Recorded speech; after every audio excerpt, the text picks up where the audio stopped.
আমি গতদিন ফুলের কুঁড়ি দেখিয়ে আপনাদেরকে বলেছিলাম না যে মাশাল্লাহ রাত্রের মধ্যে ফুটে যাবে। একদিন পরে দেখেন মাশাল্লাহ ফুলগুলা ফুটে এত সুন্দর ঘ্রাণ ছড়িয়েছে আজ 2 দিন যাবত।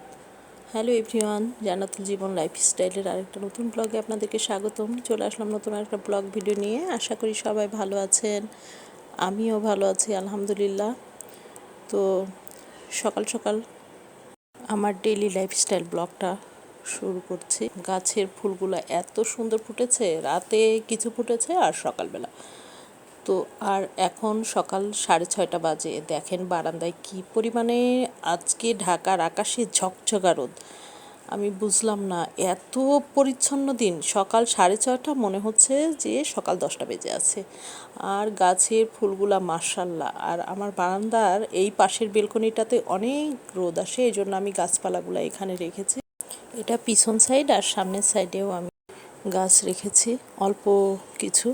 ইচ্ছা আছে আরও বেশি করে গাছ এরপরে নাস্তা সেরে কিচেনে চলে আসলাম। তো আজকে খাসির মাংস রান্না করব। ফ্রিজে খাসির মাংস ছিল, এখানে 1.5 কেজির মতো আছে, বড় বড় টুকরা করে কাটা, রেগুলার পিস আর কি। তো আমি ধুয়ে নিলাম সুন্দর করে। এখানে 2 চামচ হলুদের গুঁড়া আর 1 চামচ এরকম ধনিয়ার গুঁড়া আর 1 চা চামচ লবণ দিয়ে একটু মেখে ম্যারিনেট করে রেখে দিব। তো আমি সব সময়, আপনারা তো দেখেনি যে আমি এভাবে করেই রান্না করি বেশি। আর এরপরে রান্নাঘরের দেখেন আমার টপের বেহাল অবস্থা, সব কিছু ছড়িয়ে রান্নার জন্য নামিয়েছি। তো বড় হাঁড়িটা নিয়ে নিলাম, হাঁড়িতে তেল অ্যাড করে এই যে এখানে সব তেজপাতা, বড় এলাচ, ছোট এলাচ, 1 চা চামচ জিরা, তারপরে হাফ চা চামচ গোলমরিচ, আস্ত লবঙ্গ আর দারুচিনি অ্যাড করে দিয়ে একটু ভালো মতো ভেজে নিব।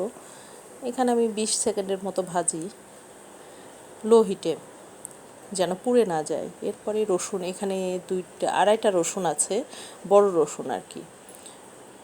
রসুন আস্তে আস্তে দিয়ে আমি মশলার সাথে ভেজে নিই। এরপরে পেঁয়াজ অ্যাড করলাম। পেঁয়াজ 1.5 কেজি মাংসে আমি 3 মুঠো পরিমাণ পেঁয়াজ অ্যাড করেছি। আর শুকনো মরিচ 10টা শুকনো মরিচ কেটে দিয়েছি, 3 টুকরা করে এক একটা মরিচ থেকে এরকম করেই দিই। তো কেটে এখন সবগুলা দিয়ে সুন্দর করে নেড়ে চেড়ে, এরপর এখানে 2 চা চামচ আদা বাটা, 2 চা চামচ জিরা বাটা অ্যাড করে সব কিছু দিয়ে খুব ভালো করে এখন আমি ভেজে নিব। এটা কিন্তু খুব বেশি হিটে ভাজতে হয় না, লো হিটেই ভাজতে হয়, মিডিয়াম লো হিট আর কি। দারুণ একটা স্মেল আসে, এইটার জন্য মাংস কিন্তু টেস্ট হয়। আপনারা ট্রাই করে দেখবেন, আমি যেভাবে রান্না করি না এইভাবে করে দেখবেন। এরপরে আমি মেখে রাখা মাংসটা অ্যাড করে দিলাম। আর খাসির মাংস কিন্তু আমার অনেক পছন্দ। আমি গরুর মাংস খাই খুব কম, মানে যদি রান্না করলে 1 পিসের বেশি আমি 2 পিস খাই না কখনোই, এরকম হয়ে যায়। আর এই যে খাসির মাংসটা হলে 2 পিস মাংস খাই, একটু ঘুরে ফিরে খাই এরকম আর কি। তো ঢাকনা দিয়ে ঢেকে দিলাম। এরপরে পাশে চুলাতে শিফট করে এখানে আমি বেগুন ভাজি করে নিচ্ছি। আজকে একটু অন্যভাবে বেগুন ভাজি করলাম। আছে না সবাই দেখি ভাইরাল বেগুন ভাজি করে মাঝখান দিয়ে কেটে কেটে, তো আমিও এটা করলাম আজকে। দেখতে কিন্তু খুব সুন্দর লাগে এতে। হ্যাঁ, ঝুরি ঝুরি করে কাটা থাকে তো ঘর মতো, এই জন্য। তো মাংসর পানিটা কিন্তু শুকিয়ে আসছে, আমি এই পর্যায়ে একটু নেড়ে চেড়ে দিব। আমি কিন্তু প্রচুর মাংস নাড়ি, যে কোনো কিছু রান্না করতে গেলেই। আমার মাও দেখি অনেক নাড়াচাড়া করে। তারপরে গরম পানি দিয়ে দিলাম 1 ওরঙের মতো, মানে 1 কাপেরও কম, আধা কাপ পরিমাণ। এখানে পানি দিয়ে আবার একটু নেড়ে চেড়ে ঢাকনা দিয়ে ঢেকে দিয়েছি। আর এখানে একটা সসপ্যান নামিয়ে নিয়েছি, মিডিয়াম সাইজের, 1 কেজি চাল ধরে এরকম। আমরা তো সবসময় সসপ্যানেই রান্না করি, ভাত বলেন, পোলাও বলেন, খিচুড়ি বলেন, আমার সবই এরকম। এদিকে আবার মাংসটা নেড়ে দিচ্ছি যাতে লেগে না যায়। মিডিয়াম হিটে আমি জাল করে রান্না করছি। এই পর্যায়ে আমি গোটা রসুন দিয়ে দিব। আমার হাজব্যান্ড আগে, আমি খুব রান্না করে দিতাম আগে, আমি একটা সময় খুবই বিরক্ত হয়ে যেতাম। তো যাই হোক, আজকে আবার রান্না করলাম।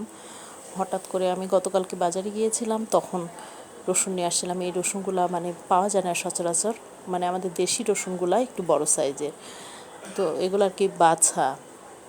তো এগুলা নিয়ে আসলাম 1 কেজি। তো ভাবলাম যে দেখি মাংসের মধ্যে দিয়ে দিব, গরু খাসি যেটা রান্না করি, তো দিয়ে আবার একটু কষিয়ে নিয়ে তারপরে আমি ঝোলের পানি অ্যাড করে দিলাম। এখানে গরম পানি 4 কাপ দিয়েছি। এরপর নেড়ে চেড়ে ঢাকনা দিয়ে ঢেকে দিয়েছি। পেঁয়াজ ভাজা হয়ে গিয়েছে। এখানে আমি 1 চা চামচ আদা বাটা, 1 চা চামচ রসুন বাটা, 4 টুকরা দারুচিনি, 3টা এলাচ আর 3-4টা তেজপাতা দিয়ে 4 টুকরা দারুচিনি আর হচ্ছে 3 টুকরা গন্ধ চলে যাবে এবং ভাজা ভাজা হবে। ওই পর্যায়ে আমি তেজপাতা 1 চা চামচ পরিমাণ লবণ অ্যাড করে দিয়ে একটু ভেজে নিলাম। এরপরে এখানে 3 পোয়া চাল অ্যাড করে দিলাম।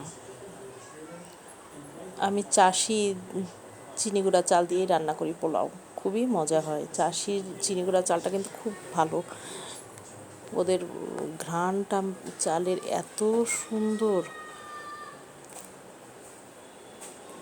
তো যাই হোক, ভালোভাবে নেড়ে চেড়ে আমি এখন পানি অ্যাড করে দিলাম। গরম পানি পরিমাণ মতো দিয়ে দিই, আন্দাজেই দিই। পরে আমি যখন ফুটে ওঠে তখন যদি মনে করি লাগবে একটু, অল্প একটু দিই, বা কখনো দিই না, এরকম। তো যাই হোক, এরপরে ঢাকনা দিয়ে ঢেকে দিয়ে এখানে মাংস ফুটে উঠছে পানি, ঝোলের পানিটা। এই পর্যায়ে আমি লবণ অ্যাড করে দিলাম, কারণ লবণ ওই সময় কম দিয়েছি, তো এই সময় লবণ দিলে মাংসের কালারটাও চেঞ্জ হয়ে যাবে আর স্বাদটা পারফেক্ট আসে।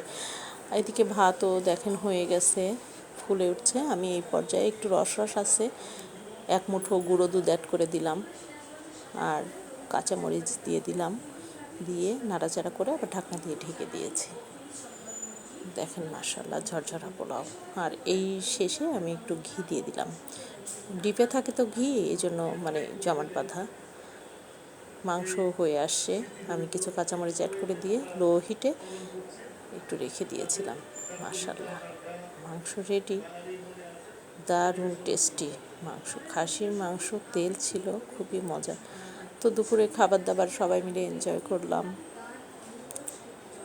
পোলাও, খাসির মাংস, মানে আগে তো শুক্রবার হলেই করতাম, এখন খুবই কম করি, মাঝে মাঝে করি। মাংস রান্না করি, কিন্তু পোলাওটা সবসময় করা হয় না। তো বেগুন ভাজি করেছিলাম আর কচি লাউ ঘন্ট করেছি রাতের জন্য, ছিল সালাদ। সবাই মিলে এনজয় করলাম। এরপরে আমার হাজব্যান্ড নামাজ থেকে আসার সময় আবার দেখলাম বেকারি থেকে বিস্কিট নিয়ে আসছে, বিস্কিটটা ঢেলে নিলাম। আর এইখানে এই বছরের নতুন একদম প্রথম আম নিয়ে আসছে, গোবিন্দভোগ সাতক্ষীরার আম, একদম গাছ পাকা। তো আমি যাই হোক, আমি খুব একটা পাকা আম খাই না। তো আজকে এ পর্যন্তই, আগামীতে নতুন কোনো ব্লগ ভিডিও নিয়ে আসবো। আমার ভিডিওটি ভালো লেগে থাকলে লাইক কমেন্ট শেয়ার করে আমার চ্যানেলটিকে সাবস্ক্রাইব করে দিবেন। Till then, stay fine, be happy and stay Jannatul Jibon lifestyle. By.